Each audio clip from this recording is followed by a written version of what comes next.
A few moments later.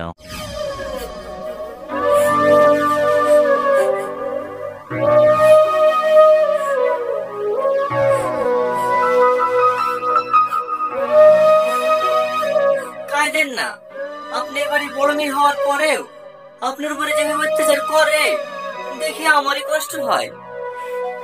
আজ যদি আপনার আব্বু বেঁচে থাকতো তাহলে কোনোদিন আপনাকে এইভাবে কষ্ট দিতে পারত না। আপনি যত তাড়াতাড়ি পারেন ভালো একটা ছেলেকে বিয়ে করে এ বাড়ি থেকে চলে যান।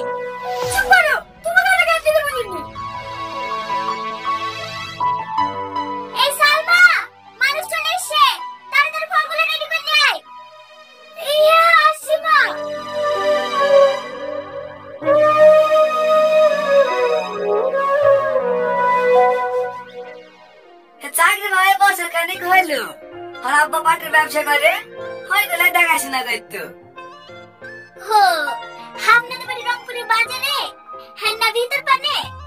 না না, একবারে বাজারে, ওই যে আর নার্সিং হোমটা আছে না, ওর পাশে।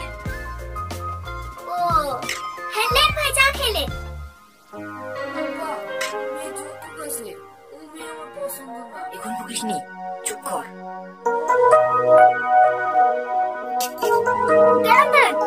আমি তো লিখেছি।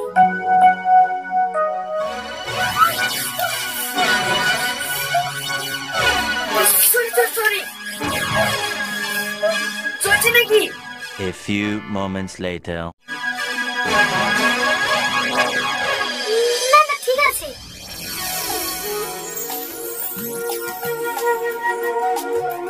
আব্বা, আমি এই মেয়েটাকে বিয়ে করবো। বিয়ে করবে বলে বিয়ে দিতে হবে নাকি? একটা মেয়েকে দেখতে সারাটা মেয়ের দিকে নজর। আপনার তো চরিত্রই ভালো না। বাড়ির বাড়ি থেকে বাবু চ।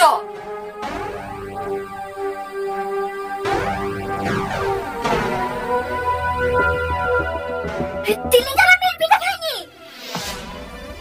বিশ্বাস করেন মা, আমার কোনো দোষ নাই। আমি শুধু চাবিটা দিতে গেছিলাম। চাবি তুলতে গেছিলেন না?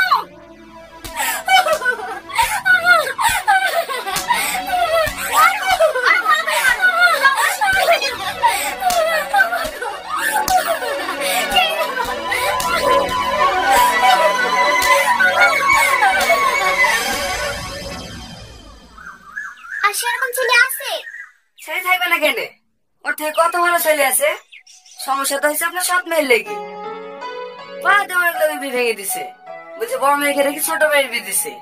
তাকে না আপনি আগে বড় মেয়েটার বিয়ে দেন। ওর বিয়ে তোমার কি করে? ও বিয়ে হয়ে শ্বশুর বাড়ি চলে গেলে বাড়ি কাজ করলে কে করবে?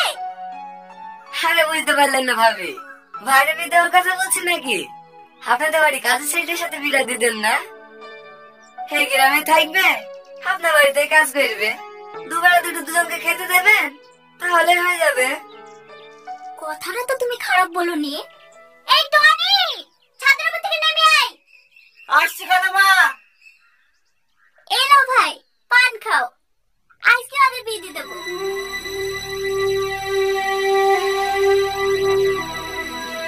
হ্যাঁ বলেন খালামা। ধানগুলো গোছানো হলো? হ্যাঁ খালামা, হয়ে গেছে, আর 2 বস্তা মতন হবে। ঠিক আছে, আমি মনে করিস, যা পাঞ্জাবি পরে আইগা। কেন খালামা? আমি মেয়ের সাথে তোর বিয়ে দেবো। আপনার মেয়ের সাথে? চুপ! আমার মেয়ের সাথে না, সৎ মেয়ের সাথে।